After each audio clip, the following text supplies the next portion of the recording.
Hi, I'm Kevin Lemons, and this is my wife, Ruth Manners.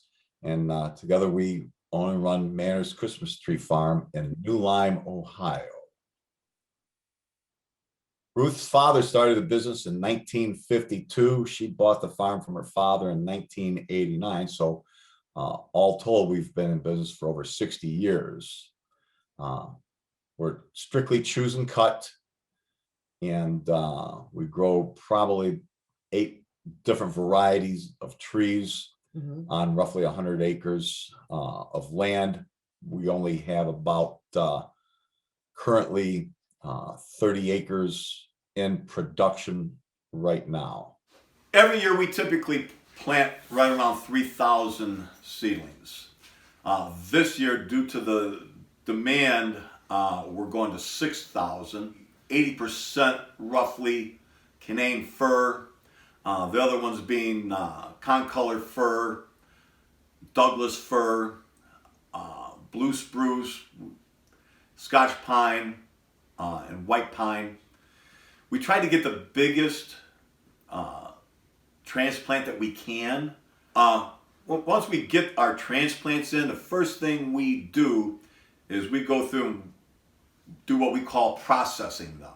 We'll take and put a good handle on the tree, a minimum of 6 inches from the top of the root system to the bottom branch. Cut out any doubles. Go ahead and make the tree perfect as it can be. At that point, if the roots are too long, get rid of them. We store them in a refrigerated barn. Well, I shouldn't say refrigerated, but it's got a concrete floor, and if you leave it unheated for the winter, it'll stay cold until May.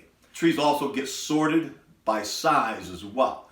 We'll try to plant, a lot of times we'll have multiple fields of trees. So we'll try and put the bigger ones in one field and the smaller ones in another field.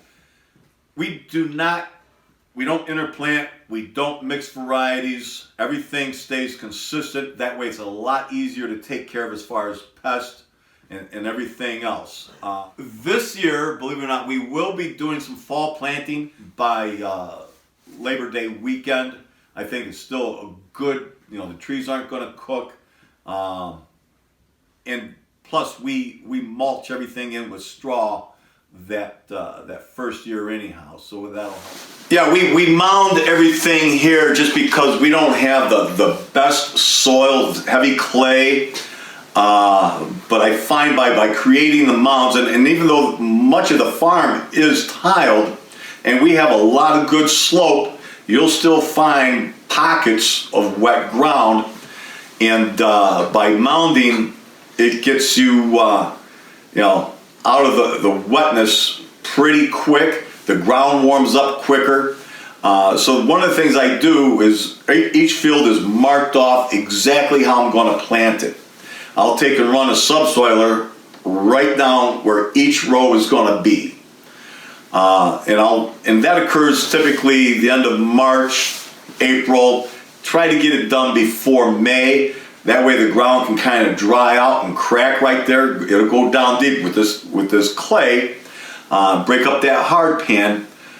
Then I kill everything off in that area. Total kill, all the weeds, all the grasses, everything goes. And then I'll start disking that field typically middle of July. Start putting a little time into it. Disc it up a little bit here and there until I'm completely done with the field, which is I would like to be done by Labor Day weekend because I'll plant grass between the mounds. Now during this process, once I have the mounds formed, my prior soil samples tell me what I have to add as far as nutrients. I broadcast whatever it takes to correct the pH over the whole field. But all my nutrients, NPK and all the micronutrients, if needed, are added directly to the mound, just to the mound.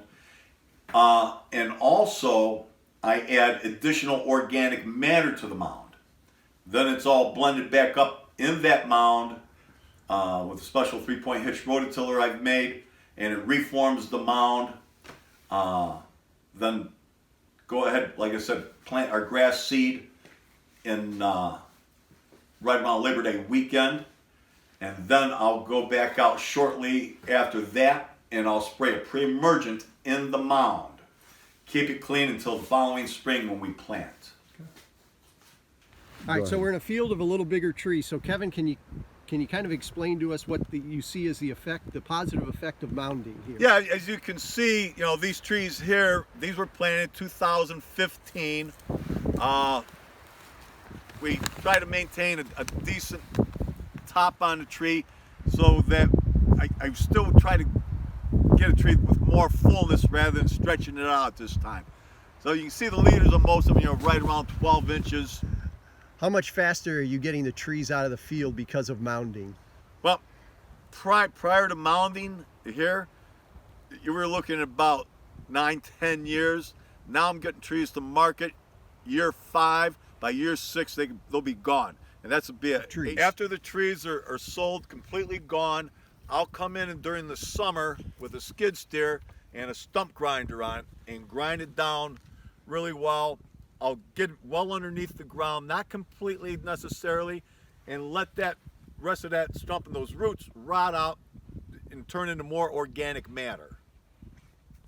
And then I'll let that field sit a year or two and prepare it, when needed. For the 21 planting, you can see, the mounds before they get any seedlings in them. Keep in mind the ground is frozen out here, so we do have some standing water in some of the spots right now. And then, how long is it taking you to get a mound like that? Man days. I would say this year I have 7 new fields, and I probably have 21 man days. So you can see right here, when we trimmed this tree, when it came in as a seedling, it had a nice big branch right here, and there was one over on the other side, and then some smaller ones. To give you an idea how much room there is there.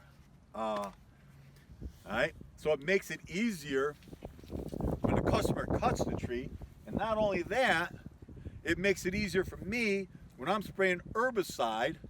I don't have branches down on the ground getting in the way. So this was planted, the grass seed was planted the year before when the mound was made. You can see the straw